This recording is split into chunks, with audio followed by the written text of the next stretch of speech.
क्या आपने कभी सुना है कि बिहार के गया में तुलसी का एक भी पौधा नहीं उगता? जी हाँ, तुलसी जिसे भगवान विष्णु को अर्पित किए बिना पूजा अधूरी मानी जाती है। लेकिन आश्चर्य की बात यह है कि मोक्ष स्थली गया में स्थित प्रसिद्ध विष्णुपद मंदिर में भी तुलसी की एक पत्ती तक उपलब्ध नहीं होती। आखिर ऐसा क्यों है? गया जी जिसे पितरों की मुक्ति के लिए सबसे पवित्र स्थान कहा गया है, वहाँ पितृ पक्ष के समय लाखों श्रद्धालु पिंडदान करने पहुंचते हैं। ऐसी मान्यता है कि यहाँ पिंडदान करने से मृतात्मा को शांति मिलती है और पितृ प्रसन्न होकर आशीर्वाद देते हैं। स्वयं वायु पुराण में उल्लेख मिलता है कि माता सीता ने केवल रेत से पिंडदान कर महाराज दशरथ को तृप्त किया था। लेकिन दोस्तों, गया में 5 वस्तुएं ऐसी हैं जो शापित मानी जाती है: फाल्गु नदी, तुलसी, ब्राह्मण, गाय और कौआ। यही कारण है कि आज भी गया की मिट्टी में तुलसी का पौधा नहीं पनपता। महाब्राह्मण चाहे कितनी भी दक्षिणा प्राप्त कर ले, फिर भी संतुष्ट नहीं होते और फाल्गु नदी सालों से सूखी ही बहती है। अब सवाल उठता है कि आखिर इन सबको श्राप किसने दिया? क्यों तुलसी माता स्वयं इस भूमि पर जन्म नहीं लेती? क्यों महाब्राह्मणों को भी तृप्ति नहीं मिलती? इस रहस्य का उत्तर छुपा है वाल्मीकि रामायण के एक अद्भुत प्रसंग में, जब माता सीता ने स्वयं दशरथ जी के लिए पिंडदान किया था। अब सोचिए, क्या कभी किसी महिला ने श्राद्ध किया है? क्या पिंडदान केवल पुरुष ही कर सकते हैं या स्त्रियों को भी इसका अधिकार है? रामायण काल की ये अद्भुत घटना इस प्रश्न का उत्तर देती है।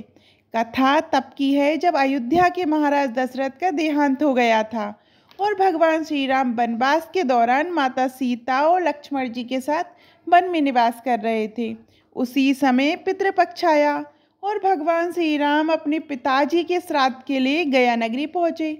वहाँ महाब्राह्मणों ने श्री राम और लक्ष्मण जी से कहा कि पिंडदान के लिए आवश्यक सामग्री लानी होगी।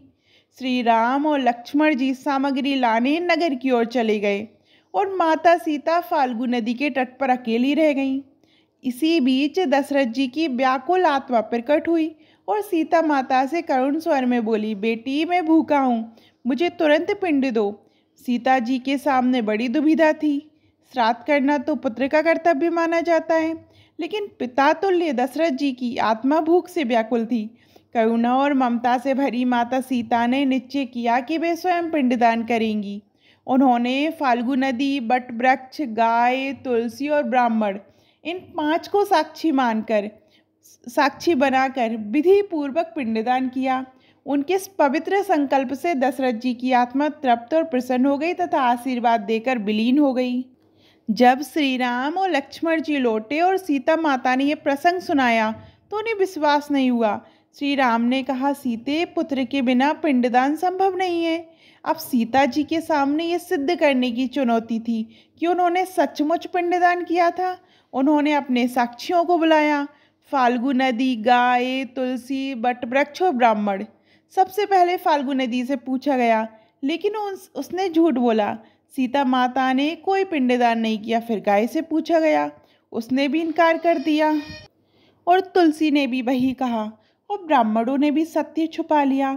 चारों ने मिलकर असत्य का साथ दिया। अब बारी आई बटवृक्ष की।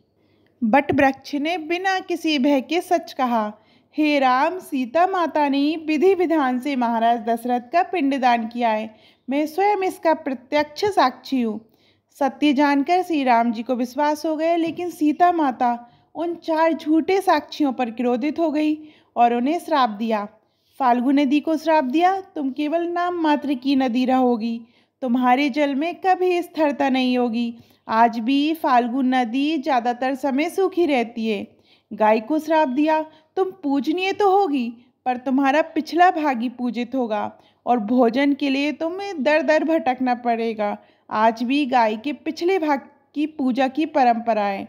ब्राह्मण को श्राप दिया, तुम कभी संतुष्ट नहीं रहोगे, चाहे जितनी भी दक्षिणा मिले, तुम्हारी तृष्णा बनी रहेगी। यही कारण है कि गया के महाब्राह्मण आज भी असंतुष्ट माने जाते हैं।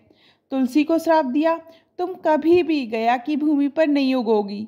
यही कारण है कि आज तक गया की मिट्टी में तुलसी का पौधा नहीं पनपता। कौए को श्राप दिया, तुम कभी शांति से भोजन नहीं करोगे, हमेशा झगड़ कर ही खाओगे। आज भी कौओं को झुंड बनाकर लड़ते झगड़ते हुए खाते देखा जाता है। लेकिन सत्य का साथ देने वाले बट वृक्ष को माता सीता ने आशीर्वाद दिया, तुम्हें लंबी आयु मिलेगी, तुम्हारी छाया सबको शरण देगी और पतिव्रता स्त्रियां तुम्हें स्मरण कर अपने पति की दीर्घायु की कामना करेंगी। इसी कारण आज भी बट वृक्ष बट सावित्री व्रत का प्रतीक है और स्त्रियां इनकी पूजा कर पति की लंबी उम्र की प्रार्थना करती हैं। अब सबसे महत्वपूर्ण प्रश्न, क्या महिलाओं को वास्तव में श्राद्ध करने का अधिकार है? इसका उत्तर हमें कई धर्म ग्रंथों में मिलता है। वाल्मीकि रामायण से स्पष्ट है कि माता सीता ने स्वयं महाराज दशरथ का पिंडदान किया था। मार्कंडेय पुराण में कहा गया है कि यदि पुत्र ना हो तो पत्नी स्वयं पिंडदान कर सकती है। यहाँ तक कि बिना मंत्रों के भी पत्नी अपने पति या ससुर के लिए श्राद्ध कर सकती है।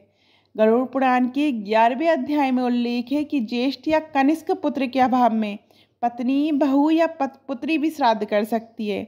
यदि घर में कोई पुरुष ना हो तो वृद्ध महिला को भी यह अधिकार है कि यहाँ तक कि यदि कोई परिजन भी ना हो तो शिष्य, मित्र या कुल पुरोहित भी श्राद्ध कर सकता है। मनुस्मृति और धर्म सिंधु जैसे ग्रंथों में भी महिलाओं को तर्पण और पिंडदान का अधिकार बताया गया है, कुछ नियमों के साथ।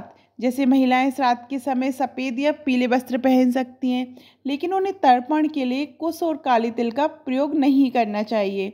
अर्थात मित्रों, श्राद्ध कर्म केवल पुरुषों का अधिकार नहीं है, स्त्रियां भी आवश्यकता पड़ने पर पूरी श्रद्धा और नियम से ये कर्तव्य निभा सकती हैं। सीता माता ने न केवल इसे सिद्ध किया बल्कि ये भी दर्शाया कि सच्चे भाव और निष्ठा से किया गया कर्म पितरों तक अवश्य पहुंचता है।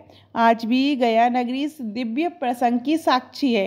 हर वर्ष पितृपक्ष में लाखों श्रद्धालु यहाँ पिंडदान करने आते हैं ताकि उनके पूर्वजों की आत्मा को शांति मिले। तो दोस्तों, अब आप समझ गए होंगे कि गया में तुलसी क्यों नहीं उगती, फाल्गु नदी सूखी क्यों रहती है और महाब्राह्मण क्यों कभी संतुष्ट नहीं होते। ये सब उस अद्भुत प्रसंग का परिणाम है जब माता सीता ने सत्य के पक्ष में खड़े होकर 4 साक्षियों को श्राप और बट वृक्ष को आशीर्वाद दिया था। जय श्री राम। आपको ये कहानी कैसी लगी, कथा कैसी लगी, कमेंट में ज़रूर बताइएगा। और अभी तक आपने हमारे चैनल धार्मिक चमत्कार को सब्सक्राइब नहीं किया है तो सब्सक्राइब करिएगा। धन्यवाद।